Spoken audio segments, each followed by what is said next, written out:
రాష్ట్రానికి సంబంధించి నదుల నీళ్లపైన ప్రాజెక్టులపైన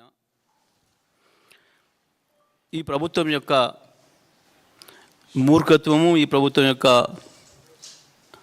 అనాలోచిత వైఖరి, ప్రజా వ్యతిరేక వైఖరి, ప్రత్యేకించి వ్యవసాయ ఉత్పత్తుల్ని రేపు కొనడానికి ఇబ్బంది అవుద్దని చెప్పి ఇప్పుడే పండియకుండా చేయాలని చెప్పి చేస్తున్న కుట్ర రైతులపైన ఇవన్నీ రోజు రోజుకు బయటపడుతున్నాయి, నగ్నంగా కనబడుతున్నాయి.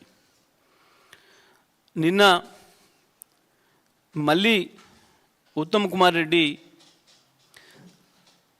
అదే మూర్ఖత్వాన్ని బయటపెట్టుకున్నాడు ఢిల్లీకి వెళ్ళి కూడా. వీళ్ళకి ఏమాత్రం సోయలేదు కృష్ణ పైన కానీ గోదావరి పైన కానీ. కాళేశ్వరం విషయంలో ఆనాడు మాట్లాడిన తప్పుడు మాటలు, ఆనాడు మాట్లాడిన అబద్ధ ప్రచారాలు, ఎన్నికలకు తాత్కాలిక అవసరంగా మాట్లాడిన అబద్ధాలు, కేసీఆర్ గారి పైన చేసిన ఆధారం లేని, అర్థం లేని, అసంబద్ధమైన ఆరోపణలు, వాటిని నిలబెట్టుకోవడం కొరకు మళ్ళీ పదే పదే అది మాట్లాడుతున్నారు.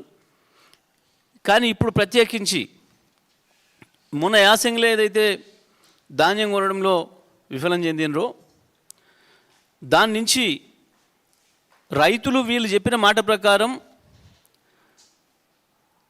మొదలు దొడ్డు ఓట్లకే బోనస్ ఇస్తారనుకున్నారు 500. కానీ వీళ్ళు మాట మార్చి సన్న ఓట్లకు బోనస్ ఇస్తామంటే కూడా నెమ్మదిగా రైతులందరూ కూడా సన్నోట్ల వైపు మారుతున్నారు. దాంతో వీళ్ళ అంచనాలకు మించి వీళ్ళు తప్పించుకోవడం కొరకు అన్న మాట అది. సన్న ఓట్లు అయితే పండిస్తలేరు, కేవలం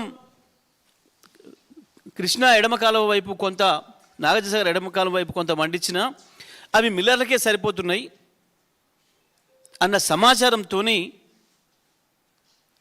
సన్న ఓట్లకి ఇస్తామని చెప్పి ప్రకటించారు. కానీ క్రమంగా ఇవాళ రైతులు మొత్తం రాష్ట్రం అంతటా కూడా సన్నోట్ల వైపు మళ్ళిండ్రు. దాంతో కంగుతిన్న ప్రభుత్వం రైతాంగాన్ని మోసం చేస్తూ పంటే పండియకుండా చేయాలన్న కుట్రతోని నదుల నీళ్ళు, ప్రాజెక్టుల నీళ్ళు ఇవ్వడం లేదు. అది గోదావరి పైన మొదటి నుంచి స్పష్టంగా కనపడ్డది. మళ్ళీ నిన్న ఇవాళ కృష్ణా నుంచి వెళ్ళి నీళ్ళు వస్తుంటే కూడా కృష్ణా వైపున్న లిఫ్ట్ ఇరిగేషన్లు ప్రారంభం చేయకుండా, జూరాల నుంచి కూడా నీళ్ళు ఇవ్వకుండా, శ్రీశైలం నుంచి వెళ్ళి కూడా నీళ్ళు ఇవ్వకుండా పెద్ద కుట్రకు తెరదిస్తుంది ఈ ప్రభుత్వం. ఇది మొన్నటి వరకు మనకు కేవలం ఏదో కేసీఆర్ గారి మీద ఆ రోజు చేసిన అబద్ధపు ఆరోపణలు నిజమైతాయి, బయటపడుతుంది, వాస్తవాలు తెలుస్తాయి ప్రజలకి అని చెప్పి చేయట్లేదు అన్న భ్రమంలో ఇంతకాలం ఉంచిండ్రు మీడియాను అందరినీ. కానీ అసలు ప్రభుత్వం కుట్ర రైతుల్ని వ్యవసాయం నుంచి దూరం చేయడం కొరకే, రైతుల్ని వరి పండించకుండా ఉండడం కొరకు మాత్రమే ప్రభుత్వం కుట్ర చేస్తుంది. దాంట్లో భాగంగానే ఒకవైపు నీళ్ళు ఇవ్వకుండా చేస్తూ, మరొక వైపు విద్యుత్తును కూడా పథకం ప్రకారమే కట్ చేస్తున్నారు. ఇవాళ మీరు ఏ గ్రామానికి వెళ్ళండి, ఏ రైతును అడగండి, 10-12 గంటలు కూడా విద్యుత్ వస్తలేదు సరిగ్గా. ఎప్పుడు వస్తుందో ఎప్పుడు పోతుందో చెప్పే నాదుడే లేడు. మళ్ళీ ఒక మాటలో చెప్పాలంటే మంచినీళ్ళ విషయంలో కూడా అదే జరుగుతుంది. రాష్ట్ర వ్యాప్తంగా కూడా నిన్నటి వరకు కూడా అనేక చోట్ల ధర్నాలు, రాస్తారోకోలు చేస్తున్నారు జనం, పట్టణ ప్రాంతాల్లో, గ్రామీణ ప్రాంతాల్లో మంచినీళ్ళు లేక. ఇది కేవలం నీళ్ళు అక్కడ అందుబాటులో లేకనో, సోర్సెస్ లేకనో, వ్యవస్థ లేకనో కాదు. ఎందుకంటే కేసీఆర్ గారి హయాంలో వరుసగా 5 సంవత్సరాలు ప్రతి ఇంటింటికి మంచినీళ్ళు ఇచ్చినాం. అది పట్టణమైనా, ఏ పల్లె అయినా, ఎంత మారుమూల గోండుగూడమైనా, గిరిజన తండా అయినా, ఎక్కడైనా 10 ఇండ్లు ఉన్నా సరే ఇచ్చినాం. అన్ని వ్యవస్థలు సిద్ధంగా ఉన్నాయి. 5 సంవత్సరాలు, ఒకరోజు కాదు, 2 రోజులు కాదు, నీళ్ళు వచ్చినాయి వరుసగా. విద్యుత్ కూడా మేము వచ్చిన 6 నెలల నుంచి మొదలుపెట్టి జూన్ 2కి వస్తే నవంబర్ నుంచి అన్ని రంగాల వినియోగదారులకి, గృహ వినియోగదారులు కావచ్చు, వాణిజ్య వినియోగదారులు కావచ్చు, పారిశ్రామిక వినియోగదారులు కావచ్చు, అందరికీ 24 గంటలు ఇచ్చినాము. వరుసగా 10 ఏళ్ళు 9 ఏళ్ళు పైన, రైతులకు వరుసగా 6 ఏళ్ళు 24 గంటల విద్యుత్ అందుబాటులో ఇచ్చినాం, ఎక్కడ నిమిషం పోకుండా. ఎక్కడ కూడా రాష్ట్రంలో బోర్ బండ్లు కనపడలే, మొత్తం బంద్ చేసి పెట్టుకున్నారు రిగ్గులు. ఎక్కడికక్కడ ఇతర రాష్ట్రాలకు పంపుకున్నారు, అమ్ముకునే వాళ్ళు అమ్ముకున్నారు. కానీ ఇవాళ మీరు నిన్నటి వరకు ఇవాళ ఈ తుఫాన్ ప్రభావం వల్ల వచ్చిన వర్షాలకు పొలాల్లో పోకుండా ఆగినాయి. కానీ నిన్నటి వరకు మీరు ఎక్కడ చూసినా మళ్ళీ 9 జిల్లాలలో రిగ్గులకు ఎక్కడ లేని డిమాండ్ వచ్చింది. విద్యుత్ కోతలు అంతు లేకుండా పోయింది, మంచి ఇళ్ళకు దిక్కు లేకుండా అయింది. ఒక్క మాటలో చెప్పాలంటే 2014కు ముందు ఇవాళ ఈ ప్రభుత్వాన్ని నడుపుతున్న రేవంత్ రెడ్డి, ఆయన మంత్రివర్గంలో ఉన్న వాళ్ళ గురువులు, వాళ్ళ సమైక్యవాద గురువుల కాలంలో ఏం జరిగిందో మళ్ళీ తెలంగాణ అక్కడికి తీసుకొచ్చిండ్రు. దురదృష్టం ఇది. రైతాంగాన్ని వ్యవసాయం నుంచి దూరం చేసిండ్రు. వాళ్ళ గురువు గారు చెప్పిన పద్ధతుల్లో వ్యవసాయం చేస్తే దండగా అని వాళ్ళ గురువు ఏదైతే చెప్పిండో అదే పద్ధతుల్లో రైతులకు ఉచితంగా ఇస్తున్నాడు కాబట్టి కరెంటు, దాన్ని ప్రత్యక్షంగా చెప్పలేక పరోక్షంగా కట్ చేసేసే పరిస్థితి తీసుకొచ్చిండు. ప్రతిదీ కూడా 2014 ముందు పరిస్థితులకు తీసుకుపోయినారు మళ్ళీ ఈ రాష్ట్రాన్ని. మేము ఉత్తాన చెప్పడం లేదు, ఆరోపణలతో మేము చేస్తాం లేదు, ఇది ప్రతిదీ కూడా వాస్తవం. రిపోర్టర్లుగా, కెమెరామెన్లుగా మీ అందరి అనుభవంలో ఉంది వాళ్ళ విద్యుత్ పరిస్థితి ఏందో. హైదరాబాద్లో కూడా రోజుకు 10 సార్లు పోతుంది విద్యుత్. ఎంతసేపు పోతుందో, ఎప్పుడు వస్తుందో చెప్పేటోడు ఉండడం లేదు. హైదరాబాద్ పట్టణంలో కూడా, పల్లెల్లో మళ్ళీ పాత పరిస్థితి. నిన్న మనం అనేక చోట్ల చూస్తున్నాం, ట్రాన్స్ఫార్మర్ కాలిపోతే రైతులు స్వయంగా వాళ్ళ ట్రాక్టర్ల మీద తీసుకొచ్చుకొని లైన్లలో నిలబడాల్సిన పరిస్థితి. ఒక్కొక్క చోట 10 రోజులు, 15 రోజులు, 20 రోజులు పడుతుంది మళ్ళీ ట్రాన్స్ఫార్మర్ రిపేర్ అయితే. మా సమయంలో హైదరాబాద్ సిటీలో 2 నుంచి 3 గంటలు ట్రాన్స్ఫార్మర్ ఫెయిల్ అయితే. గ్రామాలలో రైతులకు ఏమాత్రం ఇబ్బంది కలగొద్దు, మేము ఆర్డర్ ఇచ్చింది 24 గంటల లోపులనే మళ్ళీ కొత్త ట్రాన్స్ఫార్మర్ ఉండాలి అని. కానీ 10-12 గంటల లోపులనే ఇవ్వగలిగినాం. ఆ రోజు ప్రతి సెంటర్లో, రిపేరింగ్ సెంటర్లో స్టాక్ రెడీగా పెట్టినాం మేము ఆనాడు. ప్రతి చోట, ప్రతి సబ్స్టేషన్ దగ్గర స్టాక్ రెడీగా ఉండేది ఎప్పుడు కూడా. కానీ ఇవాళ పరిస్థితి లేదు. విద్యుత్తును కావాలనే ఉత్పత్తి చేయడం లేదు. థర్మల్ విద్యుత్తును బొగ్గు కుంభకోణం చేసి, బొగ్గును సరైన పద్ధతుల్లో నిర్వహణ చేసుకోక, సింగరేణి నుంచి వెళ్ళి బొగ్గును తెచ్చుకోలేక, యాదాద్రిలో కావచ్చు, వీళ్ళు పెద్ద లెసవాగుడు వాగిన పిటిహెడ్ అని చెప్పిన కొత్తగూడెంలో కూడా బొగ్గు కాస్ట్ను తగ్గించుకోవడం కొరకు 500 మెగావాట్ల యూనిట్ను బంద్ చేసి పెట్టినరు. యాదాద్రిలో 4 ప్రారంభమైతే 2టినే నడుపుతున్నారు. ఒక పథకం ప్రకారమే రైతాంగానికి విద్యుత్ కోతలు విధించడం కొరకు మాత్రమే, పరోక్షంగా రైతుల పంట దెబ్బతీయడం కొరకు, రైతులను పంట పండించకుండా చేసేదాని కొరకు చేస్తున్న కుట్ర ఇది. ఇవాళ మేము తప్పకుండా గ్రౌండ్ రిపోర్ట్ తీసుకొచ్చి ఇస్తాం. ఈ పాటికి గోదావరి జిల్లాలలో నాట్లు అయిపోయినాయి. కానీ వాస్తవానికి మేము కేసీఆర్ గారి నాయకత్వంలో గత 5 సంవత్సరాలు గోదావరి జిల్లాని మించిపోయినాయి. సూర్యాపేట జిల్లా కావచ్చు, ఉమ్మడి వరంగల్ జిల్లాలోని 4 జిల్లాలు కావచ్చు, కరీంనగర్, మెదక్ జిల్లాతో సహా, ఉమ్మడి మెదక్ జిల్లాతో సహా గోదావరిని మించిపోయినాయి వాస్తవానికి. అక్కడి నుంచి వచ్చిన మిత్రులు అనేది అన్నా, మేము ఒకప్పుడు చూసి గోదావరి గొప్ప అనుకున్నాం, గోదావరి జిల్లాలు మించి ఇవాళ మీరు తెలంగాణలో చేసాడు కేసీఆర్ అని. హైదరాబాద్ నుంచి వెళ్ళి విజయవాడకి వెళ్ళే ప్రతి ఒక్కరు చెప్తారు మాకు, అన్నా ఏం మాయ చేసిండు కేసీఆర్, ఎటు చూసినా తెలంగాణలో పచ్చ కనబడుతుంది ఇవాళ అని. నిజమే, ఇవాళ మళ్ళీ 2014 పునరావృతం అవుతుంది ఎక్కడికి వెళ్ళి చూసినా. ఇవాళ మళ్ళీ కానేపల్లి దగ్గర నుంచి 1,00,000 క్యూసెక్ల పైన నీళ్ళు పోతున్నాయి, లక్ష్మీ బ్యారేజ్ దగ్గర నుంచి. ఇవన్నీ పోయినాయి, ఇప్పటికీ అక్కడ నాట్లు అయిపోయినాయి గోదావరి జిల్లాలో. దాదాపు ఇప్పటికీ 200 టీఎంసీల పైన కనేపల్లి పంప్ హౌస్ని దాటి నీళ్ళు వెళ్ళిపోయినాయి కిందికి. వాస్తవానికి ఎల్ఎండి కంటే కిందనే ఇప్పటికి మనం 140 టీఎంసీలు నింపుకుందాం. ప్రతి ప్రాజెక్టు నింపే నీళ్ళు వచ్చినాయి, పోయినాయి. వీళ్ళు పోయింది అని ఏదైతే చెప్తున్నారో కాళేశ్వరం విషయంలో ఏదైతే కాకుల్లాగా గద్దల్లాగా అరిచినరో, ఇవాళ మీరు ఎల్లంపల్లి నుంచి నీళ్ళు తీసుకురావడానికి ప్రారంభించిన పంపులు కూడా కాళేశ్వరమే. తెలంగాణ ప్రజలందరూ కూడా గమనించాలి. ఇవాళ వాళ్ళు ఎల్లంపల్లి దగ్గర నుంచి మిడ్మానేరుకు నీళ్లు తీసుకురావడానికి ప్రారంభం చేసిన పంపులు ఏదైతే నీళ్లు వస్తున్నాయో ఇవాళ మనకు చూపిస్తున్నారో అవి కావచ్చు, నందిమేడరం కావచ్చు, గాయత్రి పంపులు కావచ్చు, లక్ష్మీపురం దగ్గర ఉన్న గాయత్రి పంపులు కావచ్చు, ఇవన్నీ కూడా బాహుబలి పంపులు కాళేశ్వరం లిఫ్ట్ ఇరిగేషన్లో భాగంగా వచ్చి నిర్మాణమైనవే. ఈ వ్యవస్థ అంతా కాళేశ్వరం వ్యవస్థే.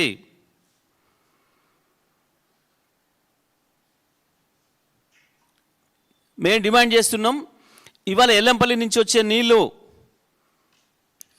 2-3 రోజుల్లో ఆగిపోయినా ఎందుకు అనంటే అది కేవలం ఆ ప్రాంతంలో పడ్డ 100 కిలోమీటర్ల రేడియస్లో పడ్డ నీళ్ళతోనే ఇవాళ ఆ వచ్చిన నీళ్ళని ఎత్తి పోస్తున్నారు. పోసి తీరాలి. మేము అంటుంది అదే. ఇదే పద్ధతిలో కన్నెపల్లి దగ్గర కూడా పంపులు ఆన్ చేయాలి, కంటిన్యూ చేయాలి. ఎందుకు అనంటే ఎస్ఆర్ఎస్పికి పైన వరద వచ్చే సూచనలు కనబడతలేవు. పైన ఉన్న ప్రాజెక్టులే నిండలేదు ఇంకా, కర్ణాటకవి, మహారాష్ట్రవి. పైననే నీళ్ళు రాలే ఇంకా. కాబట్టి ఏ పరిస్థితుల్లో కూడా ఈ వైపు నుంచి నీళ్ళు వచ్చే అవకాశం కనబడతలేదు. మేము మళ్ళీ డిమాండ్ చేస్తున్నాం, ఏదైతే మీరు ఇవాళ ఎల్లంపల్లి నుంచి నీళ్ళు తెస్తున్నారో ఎల్లంపల్లిలో నీళ్ళు అయిపోతే కన్నేపల్లి కూడా ప్రారంభం చేయాలి. ఎట్టి పరిస్థితుల్లో కూడా ఇక్కడ కొండపోచమ్మ బస్వాపూర్ వరకు నీళ్ళు తీసుకురావాలి. అక్కడ మాకు వరంగల్ జిల్లాలో మైలవరం, బయ్యన్నవ నుంచి సూర్యాపేట వరకు కూడా, కోదాడ వరకు కూడా నీళ్ళు ఇచ్చి తీరాలి తప్పకుండా. రైతాంగం అందరూ కూడా ఎదురు చూస్తున్నారు. మేము విద్యుత్ విషయంలో కూడా మళ్ళీ డిమాండ్ చేస్తున్నాం, మళ్ళీ 24 గంటల విద్యుత్తును పునరుద్ధరించాలి. మీరు చెప్పకుండానే 12 గంటలకు 11 గంటలకు తగ్గించిండ్రు. అది కూడా ఎప్పుడు పోతుందో ఎప్పుడు వస్తుందో తెలియని పరిస్థితి తీసుకొచ్చిండ్రు. ప్రభుత్వం విద్యుత్ కోతలు ప్రకటించదలుచుకుంటే చెప్పి ప్రకటించండి, ఏ సమయానికి పోతుందో ఏ సమయానికి ఇస్తారో. గతంలో మీ సమైక్యవంతుల గురువులు చెప్పిన పద్ధతుల్లో రోజుకు 6 గంటలు ఇస్తారా, 8 గంటలు ఇస్తారా, 12 గంటలు ఇస్తారా, కట్ చేయదలుచుకున్నారా? లేదు కేసీఆర్ ఇచ్చినట్టుగా 24 గంటలు విద్యుత్ కొనసాగిస్తారా? ప్రభుత్వం వెంటనే ప్రకటన చేయాలని చెప్పి కూడా మేము డిమాండ్ చేస్తూ ఉన్నాం.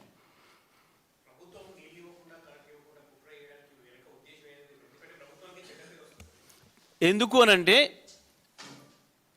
కొనుగోలు చేయదలుచుకోలేదు ధాన్యం వాళ్ళు ప్రకటించిన బోనస్ ఇవ్వదలుచుకోలేదు, ఎగ్గుట్టదలుచుకున్నారు. తప్పకుండా కాలువలతో నీళ్ళు ఇచ్చినా మళ్ళీ మోటార్లు ఆన్ చేస్తారు రైతులు.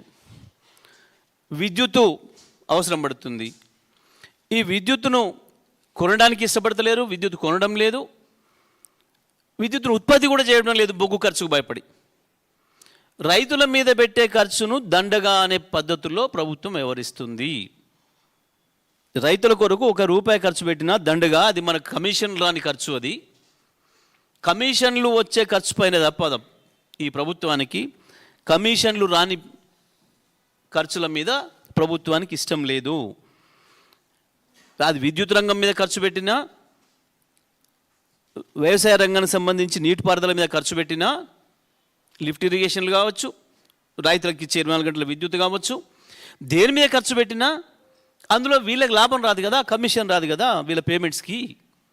కాబట్టి దాని మీద వాళ్ళకి ఇంట్రెస్ట్ లేదు. రెండవ సమస్య కూడా ఏముంది, రైతులు మొత్తం సన్నోట్లకు షిఫ్ట్ అవుతున్నారు. వీళ్ళు ఏదైతే మాట ఇచ్చి ప్రారంభం చేసినరో 500 బోనస్, దాన్ని ఎగ్గొట్టడం కొరకు రైతుల్ని డిస్కరేజ్ చేస్తున్నారు పంట పండించకుండా. ఇది కుట్ర, అచ్చం ఇది రైతుల మీద కుట్ర, ఇది వ్యవసాయ రంగం పైన కుట్ర. తెలంగాణ రైతాంగాన్ని వ్యవసాయం నుంచి దూరం చేసేదానికి చేస్తున్న కుట్ర ఇది.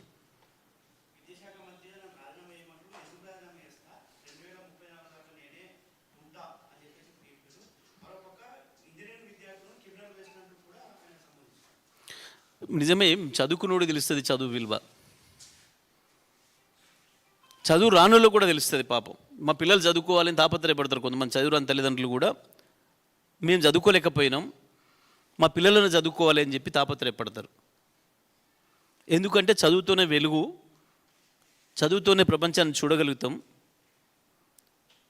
కాబట్టి కేసీఆర్ గారు చెప్పారు, చదువు విషయంలో కేసీఆర్ గారు ఒక మాట స్పష్టంగా చెప్పారు.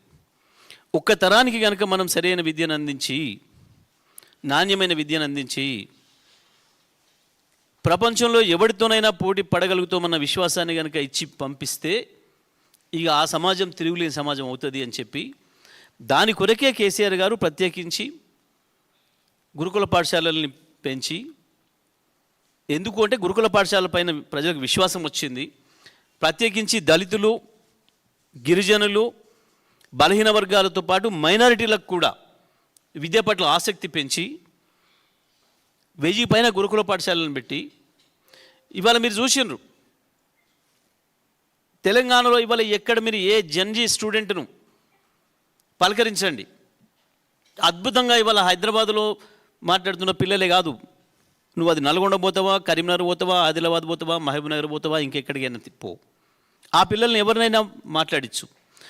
నీ ఢిల్లీ పిల్లలకో ఇంకో పిల్లలకో తగ్గకుండా, నీ యూరోప్ పిల్లలకో ఇంకో అమెరికా పిల్లలకో తగ్గకుండా మాట్లాడుతున్నారు మన పిల్లలు, ఇవాళ ఛాలెంజ్ చేస్తున్నారు. మీరు మొన్న చూసినారు హైదరాబాద్ వేదిక కూడా చూసినారు, ఢిల్లీలో కూడా పోయిన పిల్లల్లో చాలామంది మన వాళ్ళు మొత్తం కూడా మన గురుకుల పాఠశాలల పిల్లలే, పూర్తిగా మన గురుకుల పాఠశాలల పిల్లలు. అది ఎస్సీ గురుకుల పాఠశాల కావచ్చు, ఎస్టీ గురుకుల పాఠశాల కావచ్చు, మైనారిటీ గురుకుల పాఠశాల కావచ్చు. మొన్న మీరు ఇందిరా పార్క్ దగ్గర చూసినారు, వచ్చిన వేలాది మంది పిల్లలందరూ కూడా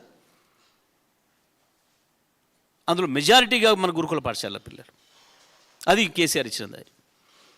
కేసీఆర్ ఈయన లెక్క మాట్లాడలే, పని చేసుకుంటూ పోయింది.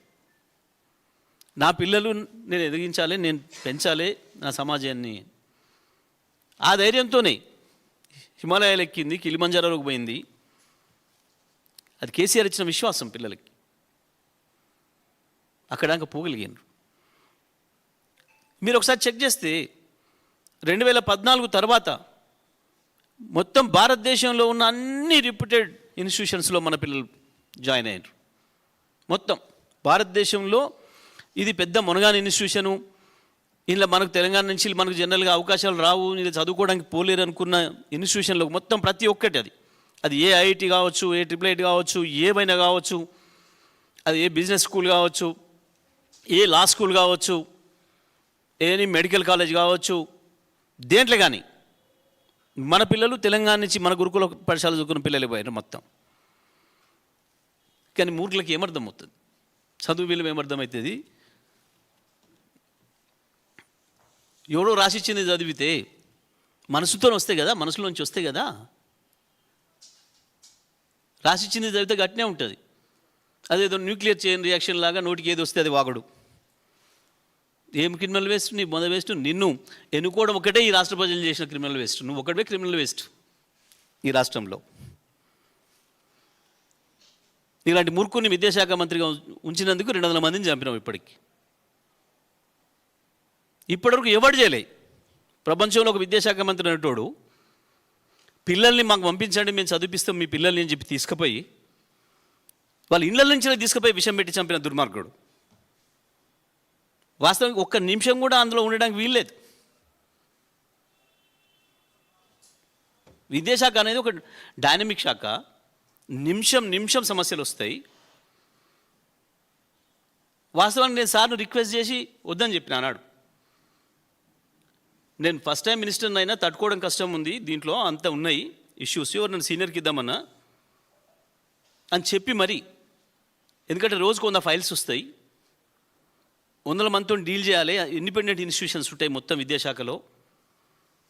నాకు పొలిటికల్ వర్క్ ఉంది జిల్లాలో ఎక్కువ, 6 ప్రతిపక్ష ఎమ్మెల్యేలు ఉన్నారు. మునగాళ్ళు అందరూ ముఖ్యమంత్రులు అని చెప్పుకుంటోళ్ళు. నాకు కొంచెం పొలిటికల్ వర్క్ ఎక్కువ చేసుకునే అవకాశం కావాలి, కొంచెం లీజర్గా ఉండేది కావాలి అని చెప్పి. ఎందుకు అంటే మనం తీసుకునే బాధ్యత పైన మనకు మనసు పెట్టి పని చేసేటట్టు, సమయం ఇచ్చేటట్టు ఉండాలి. కానీ మూర్ఖులకు ఏం తెలుస్తుంది విద్య విలువ? చెత్తవాగుడు ఉత్తవాగుడు తప్ప ఒక పైసా పని. వీళ్ళు వచ్చిన తర్వాత ఇగో గిది విద్యాశాఖలో నేనంటూ ఇది చేసిన అని చెప్పడానికి ఒక పైసా పని ఏమన్నా చేసిన పనుల విషాహారంతో రోజుకొకరు. నిన్నగాక మొన్న కూడా ఎన్నో చదివినాం. 20 మంది పిల్లలు ఏదో హాస్టల్లో వీళ్ళ విషాహారం గురైనరు. ఒక్కరోజు అంటే ఒక రోజు ఉందా? ఒక్కసారి కేసీఆర్ గారు చూసినారు ఒక వార్త. వరంగల్ జిల్లాలో, ములుగు జిల్లాలో అనుకుంటా, ఒక రెసిడెన్షియల్ స్కూల్ విద్యార్థిని స్కూల్ అనారోగ్యం గురైంది, ఇంటికి పోయిన తర్వాత 3 రోజుల తర్వాత చనిపోయింది అని చెప్పి ఒక వార్త వచ్చింది. అది ఒక పేపర్లో వస్తే చదివి ఇమ్మీడియట్గా మొత్తం డిపార్ట్మెంట్ని పిలిచి ఎందుకు జరిగింది, ఆ అమ్మాయి ఏదో ఆలస్యమైంది వైద్య సాయం అందించమని చెప్పి తెలిసి వచ్చింది వార్త, రండి అసలు ఏం జరిగిందని చెప్పి పిలిచి, అసలు మీరు ఎట్లా చెక్ చేస్తారు పిల్లల్ని, ఏంది రోజున్న సిస్టమ్ ఏంది మీకు ఇప్పటివరకు అంటే అప్పటివరకు పట్టించుకున్న వాడు లేడు. మొదటిసారిగా వెంటనే ప్రతి రెసిడెన్షియల్ స్కూల్కి ఒక నర్సుని ఇవ్వాలి అని చెప్పి పోస్టులు క్రియేట్ చేసి వెంటనే మొత్తం అపాయింట్మెంట్స్ చేసి నెలల్లోనే ప్రతి రెసిడెన్షియల్ స్కూల్లో ఒక స్టాఫ్ నర్స్ ఉండాలి, ప్రతిరోజు పరీక్షలు నిర్వహించాలి, పిల్లలకి ఎవరికి చిన్న డల్ కనపడ్డా ఏది కనపడ్డా వెంటనే వాళ్ళను హాస్పిటల్ తీసుకుపోవాలని చెప్పి మొట్టమొదటిసారి ఏర్పాటు చేసిన కేసీఆర్ గారు. ఒక వార్త విన్నందుకు కానీ చలనం ఉందా? 800 మంది పిల్లలు చచ్చిపోతుంటే నీ మీద నమ్మకంతో కదా తల్లిదండ్రులు వచ్చి చెప్పిపోయింది, నీకు అప్పచెప్పిపోయింది. వాస్తవానికి క్రిమినల్ కేసులు రేవంత్ మీద పెట్టాలి. ఇవాళ ఇంతమంది చచ్చిపోయినందుకు బాధ్యతగా ఇన్ని కేసులు రేవంత్ మీద పెట్టాలి. ఇన్ని క్రిమినల్ శిక్షలకు బాధ్యుడు, అర్హుడు రేవంత్. ముఖ్యమంత్రి అనే కాదు, విద్యాశాఖ మంత్రికి కూడా. కేవలం విద్యాశాఖ నీ దగ్గర పెట్టుకోవడం వల్ల జరుగుతున్న దుర్మార్గం. ఇంకేం మాట్లాడతాడు? ఆ మంత్రులకైనా సో ఉండాలి. ఎవరికైనా ఇస్తే ఖరాబ్ చేస్తారు అంటే ఇప్పుడు విద్యాశాఖలన్నీ ఖరాబ్ చేస్తున్నట్టే కదా. ఎవరికైనా ఇస్తే ఖరాబ్ చేస్తాడని నా దగ్గర పెట్టుకున్నా. ఇప్పుడు ఇచ్చిన శాఖల వాళ్ళందరూ కూడా ఖరాబ్ చేసే మంత్రులని అర్థం. మరి వాళ్ళకెందుకు సోయలేదో? ఈయన పెట్టుకునే 2 విద్యాశాఖ, ఈ కథ హోంశాఖ, రోజుకొక రేపు, రోజుకొక మర్డర్. మున్సిపాలిటీ మొత్తం బంధు, అభివృద్ధి బంధు, పర్మిషన్లు బంధు, కమిషన్లు. సిగ్గుండాలి చెప్పుకోవడానికి, ఏదన్నా మాట్లాడడానికి. నువ్వు చేసిన పనికి నువ్వు మాట్లాడే మాటకు సంబంధం ఉండాలి కదా. ఆలోచించారా ప్రజలు? మాట్లాడరా? చూసుకోరా? చెక్ చేసుకోరా? ఇవాళ ఒక ఇంజనీరింగ్ కాలేజ్ విద్యార్థి దగ్గర పోయి మైకి పెట్టి అడిగండి, చెప్తాడు ఇక మీకు పెట్టింది క్రిమినల్ వేస్ట్ అట, ఏది వేస్ట్ అని. ఒక్కటే మాట పిల్లల నుంచి సర్రమని రాకపోతే నన్ను అడుగు. నేను మంచి భాషలు చెప్పిన కానీ వాళ్ళు ఆ భాష కూడా వాడరు, వాడే క్రిమినల్ వేస్ట్ అంటారు. నేను మర్యాద మాట్లాడతా కాబట్టి మర్యాద భాషలు చెప్పిన, కానీ ఆ పిల్లలు అది కూడా చేయదలుచుకోరు. మర్యాద మాట్లాడేటప్పుడు సో ఉండాలి కొంచెమన్నా.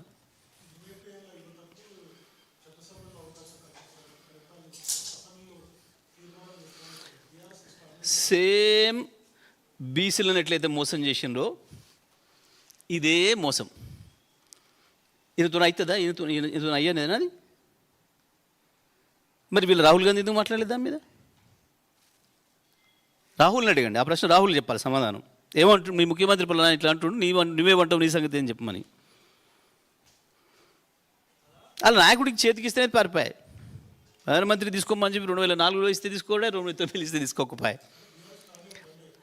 అరే పనికి మాలే వచ్చి ఆడు మాట్లాడిందో చేత వాగుడు, దాని మీద స్టాండ్ అయింది పోయి. దాని మీద స్టాండ్ రాహుల్ గాంధీ చెప్పాలి మొదలు.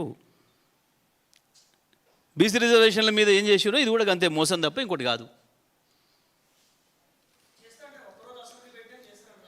అరే నేనేమంటున్నా, నువ్వు ఒకరోజు అసెంబ్లీ ఎందుకు పెట్టాలి? 15 రోజులు, నెల రోజులు పెట్టాలి అసెంబ్లీ. ఎవడొద్దన్నాడు? పెట్టి తీరాలి అసెంబ్లీ. ఎవరి కొరకు పెడతావు అసెంబ్లీ? నీ అయ్యాదా నీ తాతదా ఏమన్నా? అసెంబ్లీ పెట్టి తీరాల్సింది.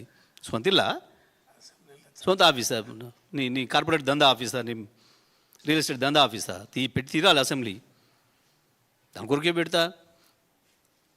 అదే అంత గురువు మోడీ, విశ్వగురువు మోడీ, ఈయన గురువు మోడీ ఫాలో చేస్తున్నాడు. ఏంది కాదని తెలిసి, పాస్ కాదని తెలిసి ఒక్కరోజు పెట్టి మహిళల ఓట్లను మోసం చేయడం కొరకు బెంగాల్లో తమిళనాడులో చేసినట్టు ఇది ఒక డ్రామా కంపెనీ.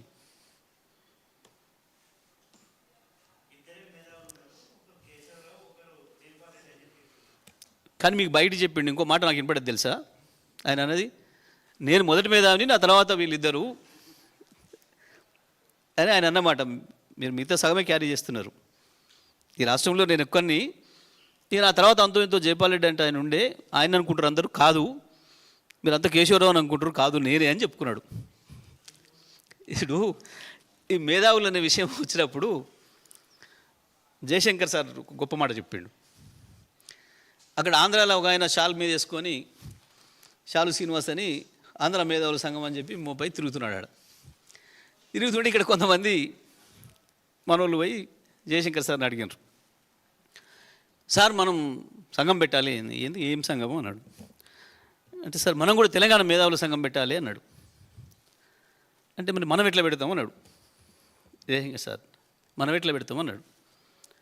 అంటే ఎందుకు పెట్టాం సార్, ఆడ ఆంధ్రాలో వాళ్ళు పెట్టుకున్నారు, మనం కూడా ఇక్కడ మేధావుల సంఘం అని పెట్టుకోవాలి కదా అన్నాడు. అంటే మరి అది మేధావులు పెట్టుకోలే, మనం ఎట్లా పెడతాం అన్నాడు. అది మేధావులు పెట్టుకోలే, మనం ఎట్లా పెడతాం అన్నాడు. అని ఇప్పటివరకు ఎవడు ఈ ప్రపంచంలో నాకు నేను మేధావి అని చెప్పలే. ఇక చెప్పినోడు మేధావి ఎట్లయితాడా, నిజమైన మేధావి అయితే వాడు చెప్పడు అని చెప్పిండు జయశంకర్ సార్. పాపం ఇక వీళ్ళకి ఏం తెలుస్తుంది, వీళ్ళకి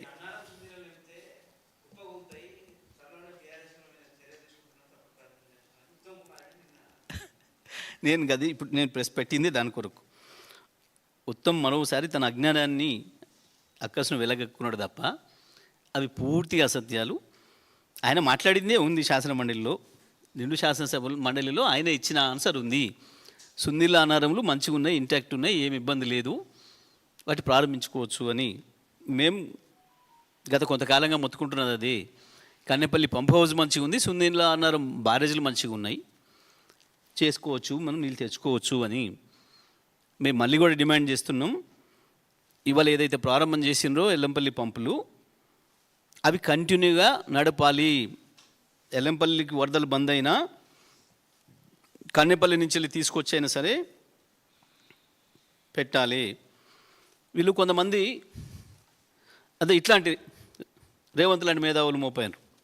ఏంది, మీరు నీళ్ళు ఇస్తే మళ్ళీ పైనుంచి నీళ్ళు వస్తే వేస్ట్ అవుతాయి కదా అని మాట్లాడుతున్నారు.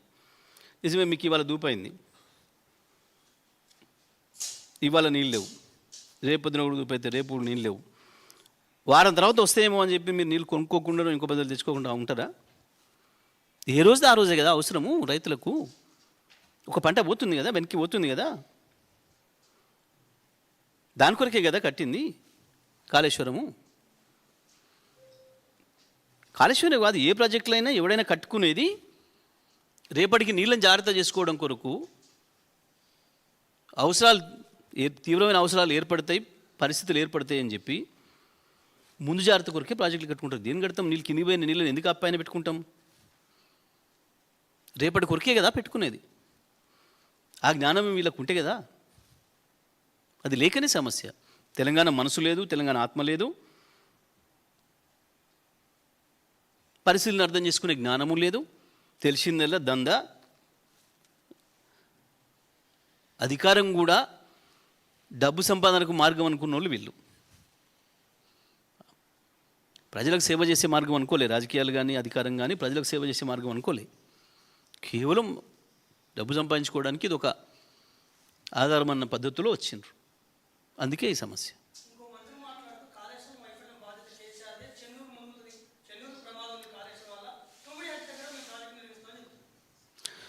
ఒకవేళ మీరు నీళ్ళు చెప్పింది నిజమైతే బహుశా మీకు ఐడియా ఉంటుంది అనుకుంటా. చెన్నూరు కంటే తుమ్మిడిహట్టి పైన నెత్తి మీద ఉంటుంది. ఇప్పుడు వీళ్ళు చెప్తున్న భద్రాచలం కొట్టకపోతే ఏదైతే అంటున్నారో, మరి తుమ్మిడిహట్టి నిర్మాణం చేసి తుమ్మిడిహట్టి తెగిపోతే రేపు చెన్నూరు కొట్టకపోదా? చెన్నూరు కంటే 70 కిలోమీటర్ల పైన తుమ్మిడిహట్టి అనేది, నాకు తెలిసి 70 కిలోమీటర్ల పైనే ఉంటుంది. మరి పైన కడితే ఇది కొట్టకపోదా? అప్పుడు తెలుగు ఉండాలి కదా, బుర్ర ఉండాలి కదా కొంచెం మాట్లాడటానికి. ఇదే బాధ్యత లేని మాటలు, అర్థం పర్థం లేని మాటలు. ఇంత చీప్గా ఒక స్ట్రీట్ ఫెలోస్ లాగా మాట్లాడుతుంటే ఏం చెప్పాలి వీళ్ళకి? ఓ బాధ్యతగా మాట్లాడితే చర్చ చేయొచ్చు. Just a street fellows. Like statements. బాధ్యతారాహిత్యంగా, అర్థం లేకుండా. వాస్తవానికి నీకు ఆల్మట్టి నారాయణపూర్ నిండిపోతున్నాయని తెలుసు, వస్తున్నాయి నీళ్ళు. ఎందుకు జూరాలలో ఎందుకు స్టార్ట్ చేసుకో? ఎందుకు పైన స్టార్ట్ చేయరు?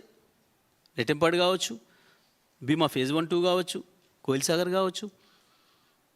వీళ్ళ జ్ఞానం ఉంటే, సోయి ఉంటే, తెలంగాణ ఆత్మ ఉంటే, మహబూబ్నగర్ జిల్లా రైతాంగం పట్ల ప్రేమ ఉంటే, ఆ 5 లక్షల ఎకరాలకు వానకాలం నీళ్ళు ఒక్క రోజు కూడా ఆపుకుంటే వచ్చు ఇప్పటి నుంచి వచ్చే నీళ్ళతో.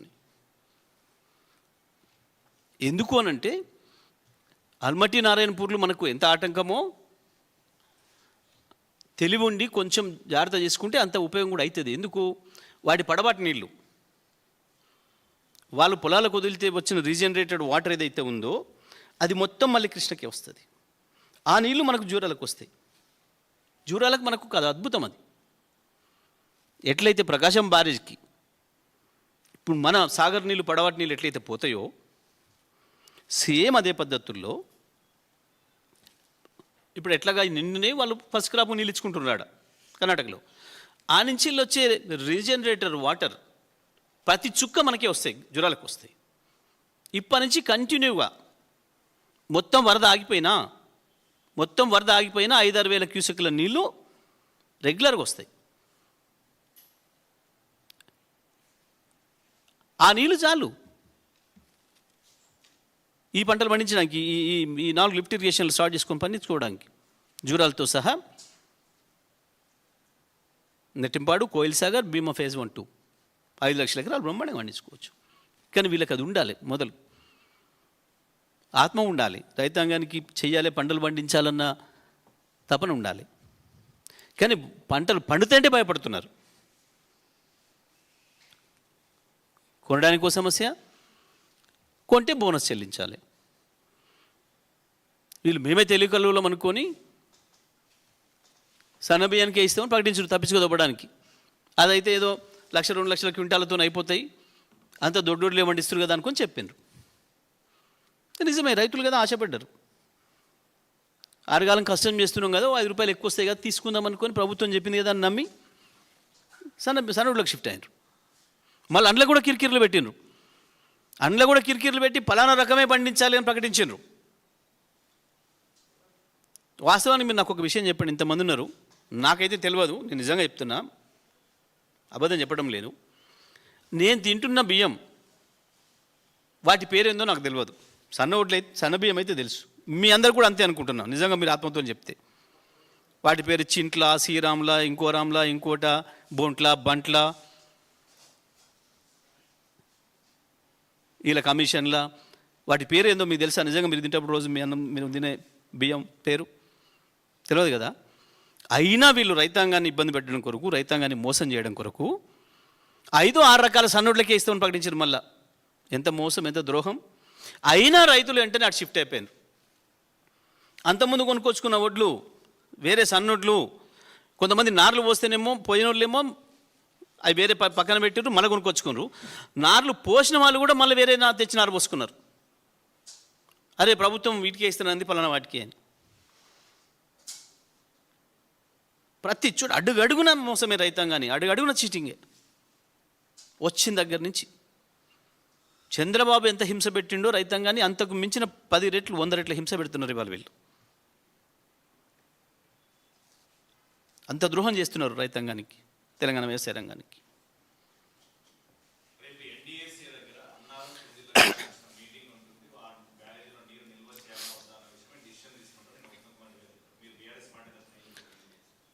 నేను ఏమంటానంటే ఉత్తమ్ అజ్ఞానం పరాకాష్ట చేరుకుంటుంది. దీని చర్చ మొదలైన కానీ చూస్తున్నాను నేను, ఉత్తమ్ ఎంత అజ్ఞానంతో మాట్లాడుతున్నాడు అని. అసలు ఎన్డీఎస్ఏకి సంబంధమే లేదు, ఎన్డీఎస్ఏకు ప్రాజెక్టు నిర్వహణకు సంబంధమే లేదు. ఎన్డీఎస్ఏ మీరు నాకు ఒక మాట చెప్పండి, మీరు ఏదైనా ప్రమాదం జరిగితేనే ఎన్డీఎస్ఏ వస్తుందంటే ఇప్పటి వరకు మీకు శ్రీశైలంకి ఎన్డీఎస్ఏ వచ్చిందా? కూలింది కదా, లిటరల్గా చచ్చిపోయారు కదా, 8 మంది శవాలు తీయలే కదా ఇప్పటివరకు. ఎన్డీఎస్ఏ వచ్చింది ఆడికి, అయినా ఎస్ఎల్బిసి ఎన్డీఎస్ఏ వచ్చింది ఆడికి రాలేదు. అయినా ఇప్పుడు ఆల్రెడీ పని ప్రారంభించడం పూర్తి చేస్తామని మాట్లాడుతున్నాడు. ఉత్తమ్ ఎట్లా మాట్లాడుతున్నాడో చెప్పండి. ఇక ఈ ప్రశ్న మీరు ఉత్తమ్ వేయండి. ఇక ఎన్డీఎస్ఏ కాళేశ్వరంకు అయితే ఎన్డీఎస్ఏ అవసరమైనప్పుడు ఎందుకు ఎస్ఎల్బిసికి ఎన్డీఎస్ఏ అవసరం కాలేదు? సింపుల్, ఒకటే క్వశ్చన్. ఈ మాట ఉత్తమ్ని అడగండి మీరు. ఇక దానికి ఆయన ఆన్సర్ కరెక్ట్ చేస్తే నేను అన్న స్టేట్మెంట్ విత్డ్రా చేసుకుంటా. ఉత్తమ్ అజ్ఞానేనో ఉత్తమ్ మూర్ఖుడు అని నేను మాట్లాడే మాట విత్డ్రా చేసుకుంటా నేను, ఆయన దాన్ని సరిగ్గా ఆన్సర్ ఇస్తే మీకు. దానికంటే ఇంక ఇది మొదలుపెట్టిన ప్రాజెక్ట్, ముందు 20 ఏళ్ల కింద మొదలుపెట్టిన ప్రాజెక్ట్. లిటరల్గా కూలిపోయి చచ్చిపోయింది, ఆడనన్న కూలి ఏది కాలే. ఇంకొకటి, మీకు సుందిల్లా అన్నారంలో వీళ్ళు వచ్చే నాటికి నీళ్లున్నాయి. ఖాళీగా ఉన్న ప్రాజెక్టులు అయితే మీరు అనుమానపడవచ్చు. నీళ్లున్నాయి, ఉన్న నీళ్ళను వీళ్ళు గేట్ లేపి కిందికి వదిలేసారు వీళ్ళే. మీరు గూగుల్ తీసి చూడొచ్చు. నేను మాట్లాడినా అబద్ధం, ఆయన మాట్లాడినా మీరు గూగుల్ తీసి చూడొచ్చు. ఇప్పుడు అది వచ్చింది మనకు అవకాశం. గూగుల్ పాత పిక్చర్ ఇస్తుంది ఆ రోజుది.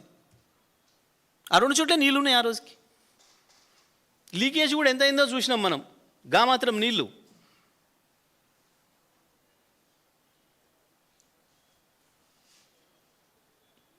వస్తాయి, నువ్వు సొంతంగా తిప్పలవాడి కట్టుకుని ఇంటికి కూడా అప్పుడప్పుడు లీక్ వస్తుంటుంది. చేసుకోమా?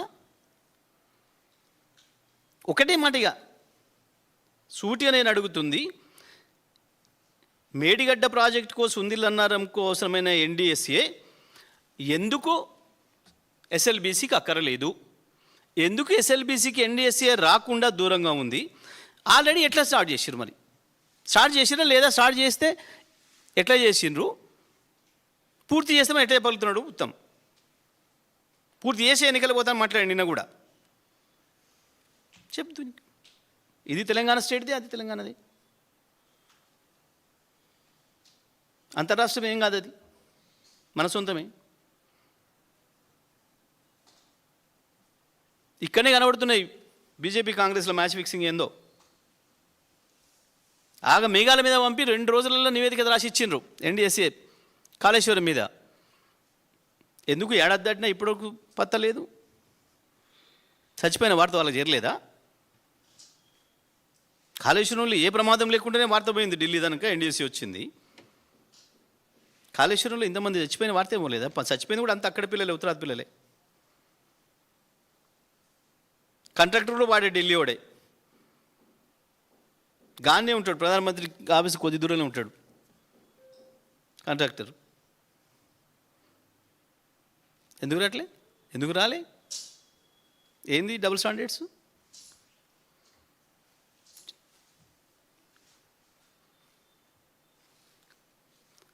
ఎస్ఎల్బీసీలో అక్కర్లేదు ఎన్డీఎస్ఏ పాత్ర, కాళేశ్వరంలో అక్కర్లేదు. సుందిల్ల అన్నారం ప్రాజెక్టుల నిర్వహణ విషయంలో నీళ్ళు ఇంపన లేదానికి ఎన్డీఎస్ఏకి సంబంధం లేదు. It is very clear. నేనడం కాదు కదా, వాళ్ళే రాసిరు కదా ఉత్తరం. ఎవరికో ఆన్సర్ చేసిరు కదా ఒక బాబుకి. ఆస్ట్రేలియా నుంచి తెలంగాణ వాది పంపిస్తే ఇచ్చిరు కదా ఆన్సర్. మాకు సంబంధం లేదు దాంతో, చాలా clear it is political decision అని చెప్పాను. 100% ఎప్పుడు కూడా ఏ ప్రాజెక్టులో నుంచి నీళ్ళు తీయాలన్నా, మీ ఊరు చెరువులో నుంచి నీళ్ళు తీయాలన్నా రాష్ట్ర ప్రభుత్వం అంటే కలెక్టర్ అనుమతి. మీ ఊరు చెరువులో నుంచి నీళ్ళు తీయాలన్నా. వాస్తవానికి గతంలో యాసింగ్లో మన చెరువులో మొత్తం తూలు మంజేద్దరు గ్రామాలలో. ఆ తర్వాత నీళ్ళు ఎండాకాలానికి నీళ్ళకి పశువులకు నీటి ఎద్దడి వస్తుంది, పక్షులకు నీటి ఎద్దడి వస్తుంది, భూగర్భ జలాలు దెబ్బతింటున్నాయని చెప్పి తెలంగాణలో మొత్తం శాశ్వతంగా చెరువులకు కూడా తూలు బంద్ చేసిండ్రు. గొప్ప సమైక్యవాదులు వీళ్ళ గురువులంతా ఆనాడు. వీళ్ళ గురువులే ఆ గొప్ప కార్యాలు చేసిన తెలియదా? ఎన్డీఎస్ఏకి ఏం సంబంధం? ఇవాళ ఎలంపల్లి నుంచి నీళ్ళు వదులుతున్నాం, ఎన్డీఎస్ఏ అనుమతి ఇచ్చిందా? జూరాలకు నీళ్ళు వదులుతున్నాం, ఎన్డీఎస్ఏ అనుమతి ఇచ్చిందా? నాగార్జున సాగర్ కూడా నీళ్ళు వదులుతున్నారు 10 సంవత్సరం ఎక్కడి నుంచి ఎన్డీఎస్ఏ అనుమతి తీసుకున్నారా?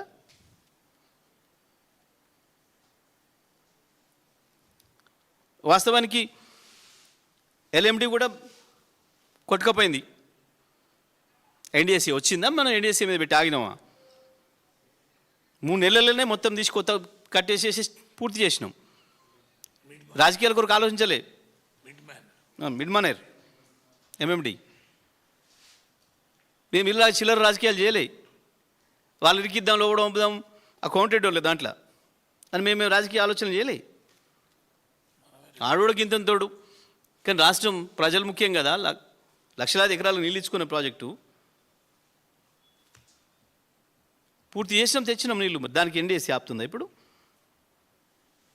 ఆ నుంచి మల్లన్న సాగర్ తెస్తున్నాం, ఆపుతుందా ఎన్డీఎస్సీ? నువ్వు అడుగుతున్నావు ఎన్డీఎస్సీ అనుమతి వీటన్నిటికీ?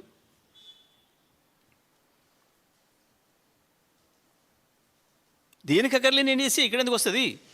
అంటే నీకు ఇష్టం లేక తప్పించుకోదప్పడానికి చేస్తున్న డ్రామాలు. ఉత్తమ్ కుమార్కి కూడా తెలుసు. ఉత్తమ్ కుమార్ ఆత్మనాడుగు చెప్తుంది.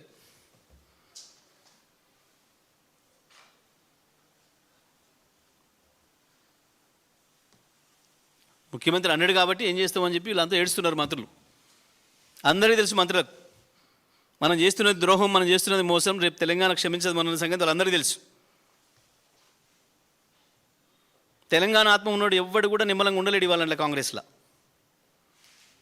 వాళ్ళు చేస్తున్న ద్రోహం అంతా ఇంత కాదు రైతాంగానికి.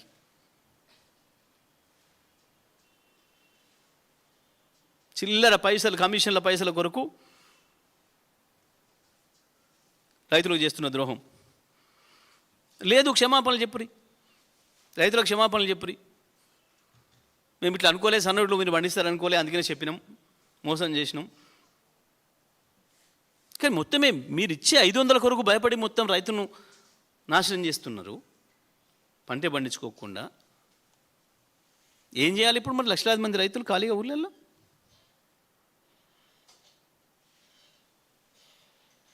మొన్న పోయి చూస్తే ఎక్కడ చూసినా బిల్లు స్వాగతిస్తున్నాయి. ఎటు పోయినా, సూర్యాపేట నుంచి కాళేశ్వరం దాకా ఎటు పోయినా, ఇటు మెదకు, కొండపోచమ్మ దాకా, బసవపూర్, గంధమల్ల, ఎక్కడ పోయి చూసినా ఎడారిని తలపిస్తూ ఉన్నాయి.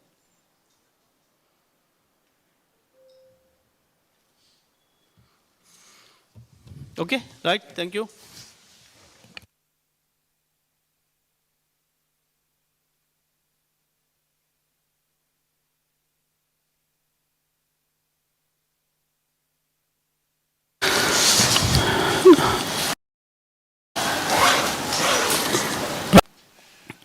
పైన ఇవన్నీ రోజు రోజుకు బయటపడుతున్నాయి, నగ్నంగా కనబడుతున్నాయి. నిన్న మళ్ళీ ఉత్తమ్ కుమార్ రెడ్డి అదే మూర్ఖత్వాన్ని బయటపెట్టుకున్నాడు ఢిల్లీకి వెళ్ళి కూడా. వీళ్ళకి ఏమాత్రం సోయలేదు కృష్ణ పైన కానీ గోదావరి పైన కానీ. కాళేశ్వరం విషయంలో ఆనాడు మాట్లాడిన తప్పుడు మాటలు, ఆనాడు మాట్లాడిన అబద్ధపు ప్రచారాలు,